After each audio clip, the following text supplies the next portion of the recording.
আসসালামু আলাইকুম। হিজবুল্লাহর নতুন প্রধান হাশেম সাফিউদ্দিনের ওপর হামলা ইসরায়েলের, নিহতের দাবি ইসরায়েলের গণমাধ্যমে। 5 বছর পর জুমার খুতবা ইরানের সর্বোচ্চ নেতা খামেনির বলেছেন, ইসরায়েল নামক কোনো রাষ্ট্র থাকবে না। লেবানন সীমান্তে নিহত আরও 1 ডজনের বেশি ইসরায়েলি সেনা। ইরাকি মিলিশিয়া বাহিনীর ড্রোন হামলায় গোলান মালভূমিতে নিহত কমপক্ষে 2 ইসরায়েলি সেনা। ইয়েমেনে বিমান হামলা যুক্তরাষ্ট্রের। লেবাননের রাজধানী বৈরুতে এ যাবৎকালের ধ্বংসাত্মক হামলা ইসরায়েলের। ইরানে যে কোনো সময় হামলা চালাতে পারে ইসরায়েল। বিডিভিউস ইনফোটেনমেন্টে স্বাগত জানাচ্ছি, আমি ফাহাদিয়া মিতো। আজ জানাবো প্রতিরক্ষা সংক্রান্ত গুরুত্বপূর্ণ কিছু খবর। সীমান্তে আবারও ইসরায়েলি আর্মির কবর রচনা করল লেবাননের হিজবুল্লাহ। শুক্রবার হিজবুল্লাহর হামলায় নিহত হয়েছে 1 ডজনের বেশি ইসরায়েলি সেনা। হিজবুল্লাহর পক্ষ থেকে এক বিবৃতিতে বলা হয়েছে, শুক্রবার লেবাননের দক্ষিণে ইয়ারুন মারুন সীমান্ত দিয়ে লেবাননে প্রবেশের চেষ্টা করে ইসরায়েল আর্মির একটি এলিট ফোর্স।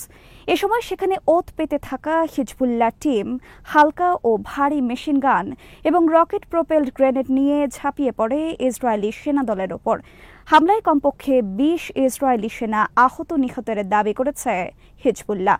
হিজবুল্লাহর পক্ষ থেকে বলা হয়েছে, দক্ষিণ লেবাননের ইসরায়েল আর্মি প্রবেশ করতে পারে সীমান্তের এমন প্রতিটি পয়েন্টে গোপন স্থানে অবস্থান করছে হিজবুল্লাহ আর্মি।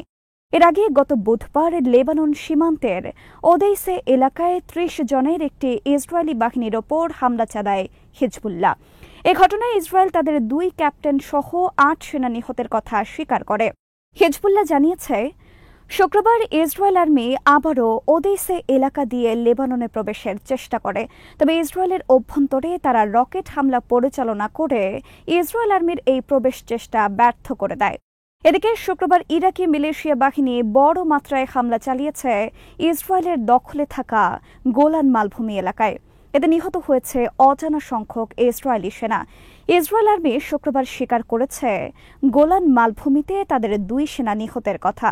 টাইমস অফ ইসরায়েলের খবরে বলা হয়েছে, ইরাক থেকে আসা উচ্চ ক্ষমতা সম্পন্ন বিস্ফোরক বোঝাই 2টি ড্রোন হামলা চালিয়েছে গোলান মালভূমিতে। এতে হতাহত হয়েছে বেশ কয়েকজন ইসরায়েলি সেনা। হিজবুল্লাহর নতুন শীর্ষ নেতা হাশেম সাফিউদ্দিনের ওপর বিমান হামলা চালিয়েছে ইসরায়েল। ইসরায়েল আর্মি জানিয়েছে, শুক্রবার লেবাননের রাজধানী বৈরুতে একটি বাংকারে হামলা চালিয়েছে তারা। ওই বাংকারে হিজবুল্লাহর কয়েকজন শীর্ষ নেতার সাথে বৈঠক করছিলেন হিজবুল্লাহর নতুন শীর্ষ নেতা হাশেম সাফিউদ্দিন। সেখানে তার অবস্থান নিশ্চিত হবার পর টার্গেট হামলা চালানোর দাবি করে ইসরায়েল। তবে হামলায় তিনি আক্রান্ত হয়েছেন কিনা সে বিষয়ে নিশ্চিত করতে পারেনি ইসরায়েল। তবে ইসরায়েলের হারেজ পত্রিকায় সৌদি আরবের একটি সূত্র উল্লেখ করে লিখেছে, ইসরায়েলের হামলায় বৃহস্পতিবার নিহত হয়েছেন হিজবুল্লাহর নতুন শীর্ষ নেতা হাশেম সাফিউদ্দিন। গত 27 সেপ্টেম্বর ইসরায়েলের হামলায় হাসান নাসরুল্লাহ নিহত হবার পর হাশেম সাফিউদ্দিন হিজবুল্লাহর নতুন নেতা নির্বাচিত হন। ইসরায়েল আর্মি শুক্রবার দাবি করেছে, দক্ষিণ লেবাননে স্থল অভিযান শুরুর পর তাদের হামলায় নিহত হয়েছে 250 জনের বেশি হিজবুল্লাহ যোদ্ধা। ইরানের হামলার প্রতিশোধ নেওয়া শুরু করেছে ইসরায়েল। লেবাননের হিজবুল্লাহর ওপর তীব্র হামলা চালিয়ে এই প্রতিশোধ নেওয়া শুরু করেছে তারা। এর অংশ হিসেবে বৃহস্পতিবার রাতে লেবাননে ইসরায়েল এ যাবৎকালের সবচেয়ে ধ্বংসাত্মক বিমান হামলা চালিয়েছে গাজা যুদ্ধ শুরুর পর। এমনকি ইসরায়েল বন্ধ করে দিয়েছে লেবানন থেকে সিরিয়া যাবার পথ। একের পর এক বিমান হামলায় বৃহস্পতিবার রাতে কেঁপে ওঠে লেবাননের রাজধানী বৈরুত। লেবানন থেকে সিরিয়ায় পলায়নরত লোকজনের ওপরও বিমান হামলার অভিযোগ পাওয়া গেছে। শুক্রবার ইসরায়েল নতুন নির্দেশনা জারি করেছে, লেবাননের গোটা দক্ষিণ অঞ্চল থেকে সব অধিবাসীদের চলে যাবার। এদিকে তুল কারেম সহ বিভিন্ন এলাকায় শুক্রবার নির্বিচার বিমান হামলা চালিয়েছে ইসরায়েল। হামলায় নিহত হয়েছে 1/2 শতাধিক বেসামরিক ফিলিস্তিনি। হামাস স্বীকার করেছে, ইসরায়েলের হামলায় নিহত হয়েছে তাদের একজন কমান্ডার। ইসরায়েলের পক্ষে ইয়েমেনে বিমান হামলা চালিয়েছে যুক্তরাষ্ট্র। ইয়েমেনের রাজধানী সানা, বন্দরনগরী হোদাইদা সহ বিভিন্ন শহরে ইরান সমর্থিত হুথি আর্মি আনসারুল্লাহর অবস্থান লক্ষ্য করে চালানো হয় এই বিমান হামলা। মধ্যপ্রাচ্য কেন্দ্রিক যুক্তরাষ্ট্রের সেন্ট্রাল কমান্ড শুক্রবার জানিয়েছে হুথি আর্মির 15টি লক্ষ্যবস্তুতে আক্রমণ চালানো হয়েছে। হামলায় অংশ নেয় যুক্তরাষ্ট্রের যুদ্ধ বিমান এবং আরব সাগর ও পারস্য উপসাগরে থাকা বিভিন্ন রণতরী। বিভিন্ন সংবাদ মাধ্যমে প্রকাশিত খবরে বলা হয়েছে, শুক্রবার ইয়েমেনের রাজধানী সানায় 4 দফা এবং হোদাইদা বন্দরে 7 দফা বিমান হামলা চালিয়েছে যুক্তরাষ্ট্র।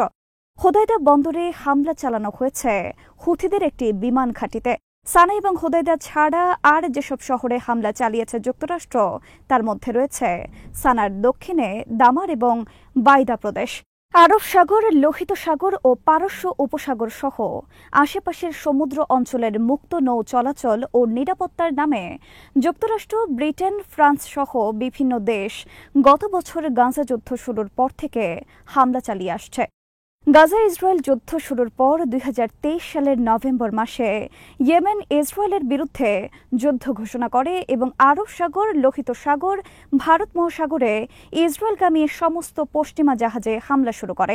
এরপর পশ্চিমা বিভিন্ন মিত্রদের নিয়ে আন্তর্জাতিক সি ফোর্স গঠন করে যুক্তরাষ্ট্র ইয়েমেনের বিরুদ্ধে বিমান হামলা শুরু করে। বিবিসির খবরে বলা হয়েছে, 2023 সালের নভেম্বর থেকে হুথি আর্মি এখন পর্যন্ত শতাধিক জাহাজে হামলা চালিয়েছে। এর মধ্যে 2টি জাহাজ সাগরে তলিয়ে গেছে, একটি জাহাজ অক্ষত অবস্থায় দখলে নিয়েছে হুথি আর্মি। 5 বছর পর প্রথমবারের মতো শুক্রবার তেহরানে লাখো লাখো মুসল্লিদের বিশাল সমাবেশে ভাষণ দিয়েছেন ইরানের সর্বোচ্চ নেতা আয়াতুল্লাহ আলী খামেনি। তেহরানে ইমাম খোমেনি গ্র্যান্ড মুসাল্লা মসজিদে আয়াতুল্লাহ খামেনির জুমার খুতবা উপলক্ষে শুক্রবার জড়ো হন ইরানের লাখো লাখো মানুষ। ইরানের সর্বোচ্চ নেতা আলী খামেনি বলেন, ইসরায়েল একটি অবৈধ আর সন্ত্রাসী রাষ্ট্র। এই সন্ত্রাসী রাষ্ট্রটি টিকে আছে কেবলমাত্র যুক্তরাষ্ট্রের ইনজেকশনের মাধ্যমে, আর যুক্তরাষ্ট্র ইনজেকশন দিয়ে চিরকাল এই রাষ্ট্রটিকে টিকিয়ে রাখতে পারবে না। এই রাষ্ট্রটি একদিন থাকবে না, গায়ের জোরে কেউ চিরকাল টিকে থাকতে পারে না। আয়াতুল্লাহ খামেনি বলেন, মঙ্গলবার ইরান আর্মি ইসরায়েলে যেই হামলা চালিয়েছে তা ছিল সর্বনিম্ন। সন্ত্রাসী রাষ্ট্র ইসরায়েল যদি ইরানে কোনো হামলার চেষ্টা করে তাহলে ইরান বসে থাকবে না। এর কঠোর জবাব দেওয়ার অঙ্গীকার করেন তিনি। খামেনি বলেন, ইসরায়েল হামাস এবং হিজবুল্লাহকে ধ্বংস করতে পারবে না। এদিকে ইরান বলেছে, ইসরায়েল যদি ইরানে হামলা চালায় তাহলে ইরান ইসরায়েলের জ্বালানি অবকাঠামো সহ গুরুত্বপূর্ণ সব স্থাপনায় হামলা পরিচালনা করবে। বৃহস্পতিবার কাতারের মাধ্যমে যুক্তরাষ্ট্রকে এই বার্তা পৌঁছে দিয়েছে ইরান। ইসরায়েলের প্রধানমন্ত্রী বেনিয়ামিন নেতানিয়াহু শুক্রবার নতুন করে বলেছেন তারা ইরানের বিরুদ্ধে হামলা পরিচালনা করবে। ইসরায়েলের বিভিন্ন সংবাদ মাধ্যমের খবরে বলা হয়েছে, ইসরায়েল ইরানের পারমাণবিক স্থাপনা এবং তেল ক্ষেত্রে হামলা চালাতে পারে। যুক্তরাষ্ট্রের প্রেসিডেন্ট জো বাইডেন শুক্রবার নেতানিয়াহুর উদ্দেশ্যে বলেন, ইরানের তেল ক্ষেত্রে হামলার বিকল্প ভাবা উচিত তাদের। যুক্তরাষ্ট্রের প্রেসিডেন্ট প্রার্থী ডোনাল্ড ট্রাম্প বলেছেন, ইসরায়েলের উচিত ইরানের পারমাণবিক স্থাপনায় হামলা করা। আজ এখানেই শেষ করছে। সমরাস্ত্র, প্রতিরক্ষা ও কূটনীতির নানা তথ্য জানতে চোখ রাখুন বিডিফিউজ ইনফোটেনমেন্টে। চ্যানেলটি ভালো লাগলে সাবস্ক্রাইব করুন, সংযুক্ত থাকুন আমাদের ফেসবুক পেজে। আল্লাহ হাফেজ।